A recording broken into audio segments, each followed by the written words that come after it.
ప్రతి సంవత్సరము November 25 international day for the elimination of violence against women, అంతర్జాతీయ మహిళలపై హింస నిర్మూలన దినోత్సవంగా నిర్వహించడం జరుగుతుంది.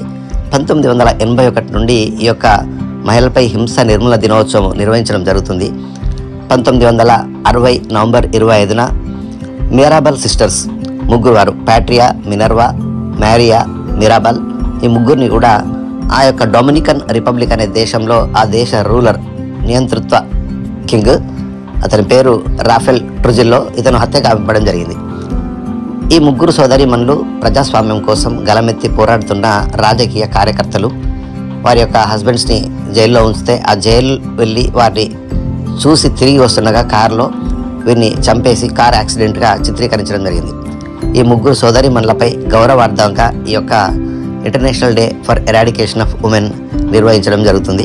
2000 సంవత్సరంలో ఐక్యరాజ్య సమితి ఈ యొక్క international day for the elimination of violence against ఉమెన్ని అధికారికంగా గుర్తించడం జరిగింది. ఐక్యరాజ్య సమితి యొక్క సభ్య దేశాలు మరియు ప్రజల లోపల అనేక అవగాహన కార్యక్రమాలు చేయడం జరుగుతుంది. ఈ యొక్క కార్యక్రమాలు 16 రోజులు కొనసాగించి డిసెంబర్ 10 మానవ హక్కుల దినోత్సవం రోజు ఈ యొక్క కార్యక్రమాలు అప్పటి వరకు కొనసాగుతాయి.